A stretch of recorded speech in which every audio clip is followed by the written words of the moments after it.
Pernahkah engkau mendengar seorang itu berkata, ilmu ini datang langsung dari Allah Subhanahu wa Ta'ala, tanpa guru, tanpa belajar, hanya dengan zikir dan hati yang suci. Begitulah kalimat yang sering sekali keluar dari lisan sebagian orang yang mengaku telah mencapai derajat makrifat. Seakan-akan mereka itu punya pintu yang khusus untuk menerima ilmu langsung dari langit. Mereka menyebutnya dengan ilmu laduni, sebuah ilmu yang konon tidak bisa didapat di pesantren, tidak perlu belajar tafsir, tidak perlu belajar hadis, bahkan tidak perlu dengan dalil. Cukup membuka hati, maka datanglah ilmu dari sisi Allah Subhanahu wa Ta'ala. Sekilas kedengarannya mulia. Siapa yang tidak ingin memiliki ilmu langsung dari Allah Subhanahu wa Ta'ala? Siapa yang tidak ingin hatinya disinari dengan rahasia ilahi? Tapi di balik kata-kata yang indah itu tersimpan bahaya yang besar yang sering tidak kita sadari. Kesesatan yang halus tapi mematikan. Sebab jika setiap orang bisa mengaku mendapat ilmu langsung dari Allah, maka siapa yang bisa membedakan antara wahyu dengan bisikan setan? Siapa yang bisa memastikan mana yang benar dan mana yang hanya ilusi spiritual? Inilah akar munculnya banyak penyimpangan di dalam dunia tasawufnya ekstrim dan tarekat batiniah. Ajaran yang lebih percaya kepada bisikan hati daripada wahyu yang turun kepada Nabi Muhammad SAW.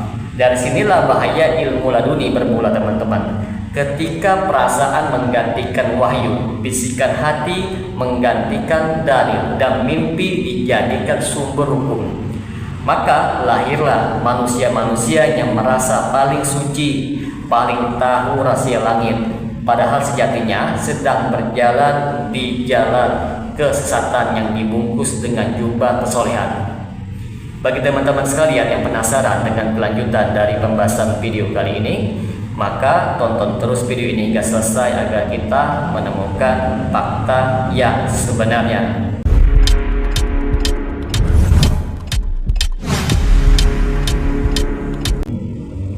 Assalamualaikum warahmatullahi wabarakatuh. Jumpa lagi dengan saya Rio Priadi di channel Manhaj Dakwah.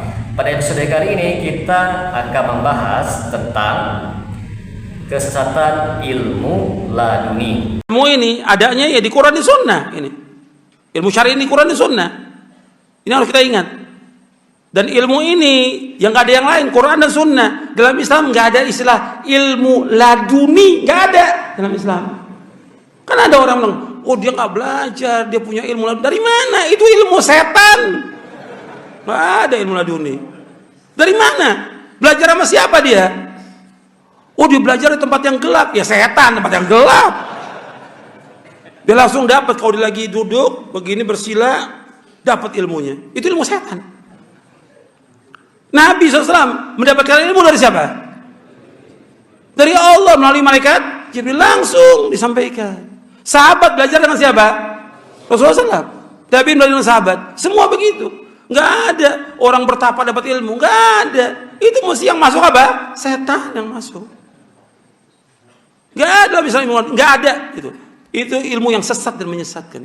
Apalagi mengatakan, oh itu ilmu laduni, belajar dari Nabi Khidir. La haula wa la quwata illa billah. Nabi Khidir kapan? Ya Allah, ya Rabb, ini orang keterlaluan bohongnya kepada umat ini. Nabi Khidir semasa dengan Nabi siapa? Nabi Musa. Sudah meninggal semuanya, nggak ada orang yang hidup. Allah berfirman, innaka mayyitun wa innahum mayyitun. Sesungguhnya engkau Muhammad pasti mati dan mereka juga mati. Semua nabi, semua rasul sudah mati, sudah meninggal dunia. Yang ada masih hidup cuma satu, yang diangkat oleh ke langit siapa? Nabi Isa dengan nas dalil dari Quran dan sunnah Nabi yang sahih, mutawatir hadisnya. Jadi ini perhatikan, nggak ada dalam Islam ilmu laduni, nggak ada. Ilmu hakikat, marifat, segala nggak ada dalam Islam, nggak ada itu, nggak ada. Makanya kata Al-Hafidz Ibnu Katsir dan Imam Ibnu Abil Izz Al-Hanafi, tidak ada hakikat kecuali hakikat yang dibawa Nabi Muhammad SAW. Tidak ada marifat, tidak ada syariat, tidak ada tarekat kecuali dibawa oleh Nabi Muhammad SAW. Nggak ada yang lain.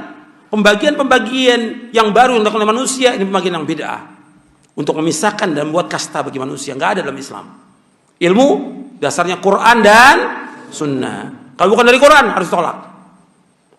Jelas sampai sini? Jelas.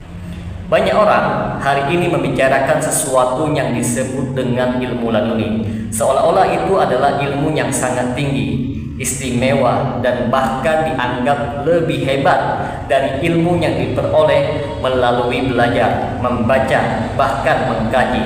Mereka mengatakan bahwa ilmu laduni itu langsung datang dari Allah ke dalam hati seseorang tanpa melalui proses belajar. Sebagian bahkan meyakini bahwa dengan ilmu laduni seseorang bisa mengetahui hal-hal yang gaib, bisa menafsirkan makna tersembunyi di dalam Al-Quran tanpa belajar tafsir, atau bisa memahami rahasia batin syariat yang tidak diketahui oleh ulama biasa. Padahal keyakinan seperti ini sangat berbahaya dan bertentangan dengan prinsip-prinsip dasar dalam Islam. Kalau kita kembali kepada ajaran Islam yang murni, Allah menjelaskan di dalam Al-Quran bahwa ilmu itu didapat dengan belajar dan berusaha. Dalam surah Al-Alaq ayat keempat dan kelima, Allah berfirman yang mengajar manusia dengan pena. Ia mengajarkan kepada manusia apa yang tidak diketahuinya. Ini jelas menunjukkan bahwa ilmu itu diperoleh melalui proses, bukan turun tiba-tiba ke dalam hati tanpa sebab. Nabi Muhammad SAW sendiri belajar kepada malaikat Jibril, dan para sahabat itu belajar dari Nabi Muhammad SAW. Tidak ada satupun sahabat yang tiba-tiba mendapatkan ilmu dari Allah tanpa belajar. Kalau ilmu laduni dalam pengertian seperti yang diyakini sebagian orang itu benar, tentu Nabi tidak akan memerintahkan umatnya untuk menuntut ilmu. Masalahnya teman-teman, sebagian orang itu menyalahgunakan istilah ilmu laduni dengan alasan kisah Nabi Khidir di dalam Al-Quran dalam surah Al-Kahfi ayat ke-65. Lalu mereka bertemu dengan seorang hamba di antara hamba-hamba kami yang telah kami berikan rahmat dari sisi kami, dan kami telah ajarkan kepadanya ilmu dari sisi kami. Nah, dari kata min ladunna inilah muncul istilah ilmu laduni. Tapi sayangnya teman-teman, banyak yang salah memahami ayat ini.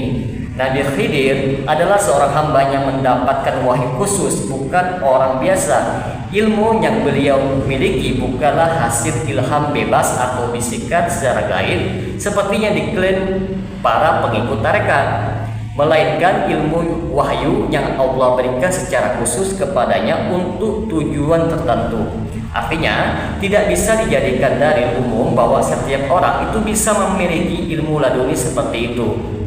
Kesalahan terbesar para penganut ilmu laduni adalah menganggap bahwa mereka itu bisa langsung tahu kebenaran tanpa perlunya belajar Al-Quran dan As-Sunnah. Mereka merasa cukup dengan zikir tertentu seperti wirid ataupun khalwat untuk mendapatkan ilham dari Allah Subhanahu wa taala. Kadang mereka mengaku mendapatkan bisikan dalam hati yang menurut mereka itu adalah wahyu. Ini sangat berbahaya teman-teman, karena kalau semua orang mengaku dapat wahyu ataupun ilham dari Allah, maka syariat akan rusak. Tidak akan ada lagi tolak ukur kebenaran, karena setiap orang itu bisa mengaku mendapatkan petunjuk langsung dari Allah Subhanahu wa taala, padahal sebenarnya hanya bisikan setan atau hawa nafsunya sendiri. Para ulama sudah lama memperingatkan tentang penyimpangan ini teman-teman. Al-Imam Asy-Syafi'i rahimahullah pernah berkata, barang siapa mencari ilmu tanpa dalil dari Al-Quran dan As-Sunnah, maka ia sesat. Artinya apa teman-teman? Ilmu yang benar hanyalah ilmu yang punya dasar di dalam wahyu, bukan hasil bisikan hati. Al-Imam Ibnu Qayyim Al-Jauziyah juga menjelaskan bahwa ilham itu bisa benar dan juga bisa salah, dan tidak boleh dijadikan hujjah di dalam agama. Yang menjadi hujjah hanyalah wahyu yang disampaikan kepada para nabi. Maka siapapun yang mengaku mendapatkan ilmu langsung dari Allah Subhanahu wa taala tanpa belajar, itu berarti mengaku mendapatkan wahyu. Padahal wahyu itu telah terputus setelah wafatnya Nabi Muhammad sallallahu alaihi wasallam. Penyimpangan ilmu laduni juga sering digunakan oleh kelompok tasawuf yang ekstrim atau tarekat batiniah. Mereka menjadikan guru mursyid sebagai orang yang suci yang dianggap menerima ilmu langsung dari Allah. Bahkan sebagian itu meyakini gurunya bisa mengetahui isi hati seorang murid. Ada juga yang mengatakan bahwa mursyid itu bisa mencelupkan ilmu ke dalam dada murid tanpa belajar. Ini sangat jelas menyimpang teman-teman dari akidah Islam yang benar. Karena di dalam Islam tidak ada manusia yang bisa memberikan ilmu kecuali dengan mengajar dan menjelaskan, bukan menyuntikkan ke dalam hati. Yang bisa memberikan ilmu langsung hanyalah Allah kepada para nabi dan rasulnya. Bahaya lainnya dari kepercayaan terhadap ilmu laduni adalah bisa menjerumuskan seseorang kepada kesombongan spiritual. Orang yang merasa dirinya sudah memiliki ilmu langsung dari Allah biasanya akan meremehkan para ulama dan tidak mau belajar lagi. Ia merasa sudah suci, sudah dekat dengan Allah dan tidak butuh akan dalil. Dari sinilah muncul banyak ajaran sesat karena pemikiran dan keyakinan yang lahir dari ilham dan perasaan pribadi dijadikan kebenarannya mutlak. Padahal Islam tidak pernah mengajarkan kebenaran berdasarkan perasaan, melainkan berdasarkan dalil yang jelas. Kita juga perlu tahu teman-teman bahwa syaitan sangat suka menyesatkan manusia dengan cara yang halus seperti ini. Ketika seseorang itu rajin zikir tetapi tanpa ilmu, syaitan bisa menipu dengan menimbulkan perasaan nikmat spiritual atau cahaya di dalam hatinya. Lalu orang itu menyangka itu datang dari Allah Subhanahu wa taala, padahal itu hanyalah godaan setan yang ingin menyesatkan dari jalan wahyu. Al-Imam Ibnu Jauzi dalam kitabnya Talbis Iblis menjelaskan bahwa setan sering menipu orang-orang ahli ibadah yang kurang ilmu dengan ilham-ilham yang palsu. Mereka merasa mendapatkan ilmu khusus dari Allah Subhanahu wa taala, padahal itu hanyalah lintasan yang dibuat setan untuk menjerumuskan mereka di dalam kesesatan. Padahal kalau kita lihat, Rasulullah SAW sendiri tidak pernah mengajarkan konsep ilmu laduni kepada umatnya. Beliau justru bersabda, sesungguhnya ilmu itu didapat dengan belajar. Hadis riwayat Bukhari. Artinya apa teman-teman? Siapapun yang ingin mendapatkan ilmu harus menempuh jalan belajar, bukan menunggu bisikan hati. Tidak ada shortcut menuju ilmu. Bahkan para sahabat Nabi yang paling mulia pun menuntut ilmu dengan belajar, bukan dengan cara meditasi ataupun khalwat.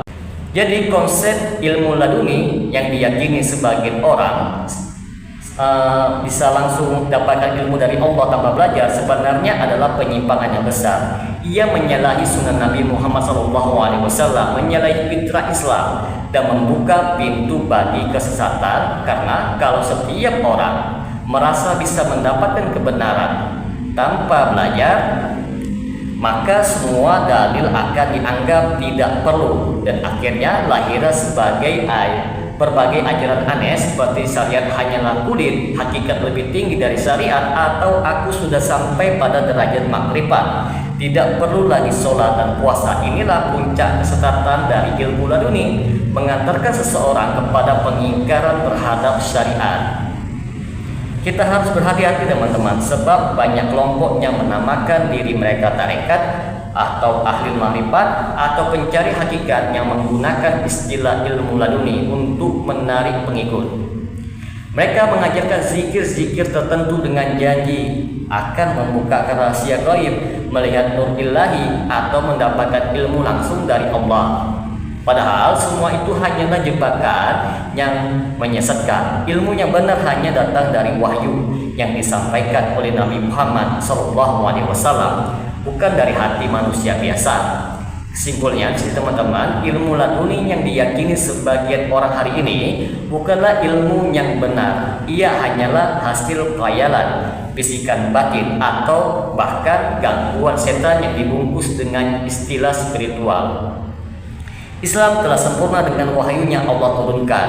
dan tidak ada lagi pintu ilmu langsung dari Allah Subhanahu wa taala setelah wafatnya Nabi Muhammad SAW. Maka siapapun yang mengaku mendapatkan ilmu tanpa belajar, tanpa dalil, tanpa guru yang sah, maka sesungguhnya dia sedang menipu dirinya sendiri. Dan lebih jauh lagi apa teman-teman? Menodai kesucian agama Allah dengan ajaran palsu yang tidak bersumber dari wahyu. Semoga dengan sedikit penjelasan ini dapat memberikan manfaat bagi teman-teman sekalian, dan apabila channel ini dapat memberikan manfaat bagi teman-teman sekalian, silakan like, subscribe, dan share. Semoga bermanfaat. Assalamualaikum warahmatullahi wabarakatuh.